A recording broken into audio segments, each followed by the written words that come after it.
Meta just launched a brand new campaign type that's about to shake up how we run ads. Introducing OmniChannel Campaigns. For the first time ever, you can run one campaign that optimizes for both in-store sales and online purchases at the same time. Imagine being able to drive traffic to your nearest physical store and convert online customers using a single setup. This is Meta blending offline and online like never before. Earlier also there were some things, but now it's way more efficient.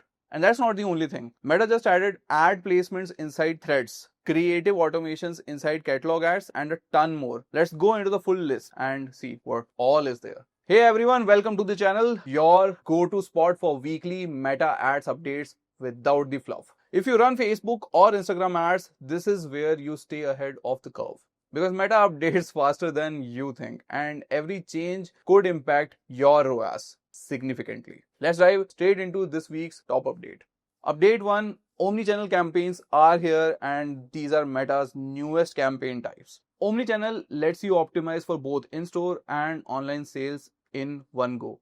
You will find this under your sales objective. Once you select website and in-store optimization at the ad set level, Meta starts pulling nearby store data dynamically to show the right product plus location info to your users. To use this, you need a dataset connected to both online and offline events, and a Facebook store page, which is optional, and a product catalog which is synced with that particular dataset. This works both with Advantage Plus shopping campaigns and manual sales campaigns, and it's perfect for retail brands which are trying to boost ROAS across all touchpoints. Then we have update 2, which is ads are now live on Threads. Yep, Threads ads are officially rolling out globally. I'm able to see this for my UK clients. I'm not sure about the Indian ones. I'm yet to see that. But by the time this video gets published, I hope that that is available for my Indian clients also. So initially your CPMs will be pretty low. So go ahead, exploit this particular placement and use it to your advantage. A few things to note over here: only 16:9 or 1:1 image ads are supported for now.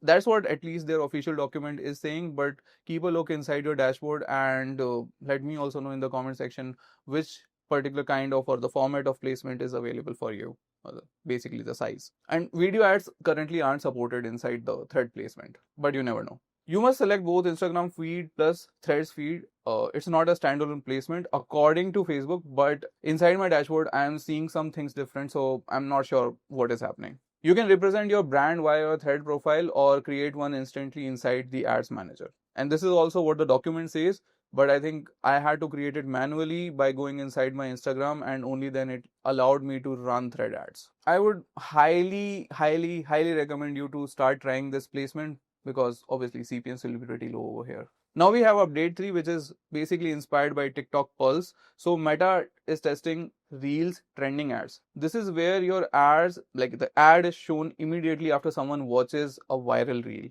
You can even select trending topic lineups, so your ad shows up after the content that's already grabbing massive attention. Similar to content targeting in YouTube when it was available. It is emotional and contextual targeting at its peak, and if you time it right, your ad account will give you significant results. Your ad could ride that virality wave without the effort of creating viral content yourself, because it will be tagged with that particular viral content. Then we have update 4, which is creative automation for catalog ads get smarter. Meta just added a toggle in Advantage Plus Creative Enhancement section for catalog ads. Show or hide product prices automatically based on what Meta predicts will perform better. So no more guesswork over whether to show $8.99 or rupees or keep it mysterious.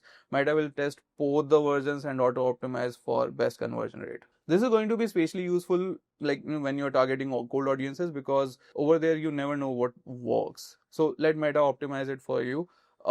As per my learning, I think obviously hiding the price is always a good idea, so that people come to the landing page and then you have the, basically it's foot in the door technique. So yeah, I always hide the prices. I never go ahead and show the prices. Then we have update 5, which is UTM Settings Cleanup. This is small but important. UTM settings have now been consolidated. Previously, you saw tracking parameters in 2 places, below the landing page URL and in the tracking section. Well, that caused confusion but was a bit easy for us. Now Meta has removed the one below the URL. So don't forget to, put your UTMs properly, because now UTM are auto applied, so that can screw up a lot of things for you. So to recap, you have got omnichannel optimization, thread ads, trending reel placement, automated creative, price testing, and cleaner UTM, if you say so. And these are currently all rolling out, so depending upon where you are and when you're watching this video, you will or will not see that inside your ad dashboard. So keep an eye. Now, if you're ready to level up your Facebook ads with the strategies used by only top 1% of Facebook ads marketers, you are in the right place. If you are ready to grow and be one of them, click the link in the description now, and see you on the other side.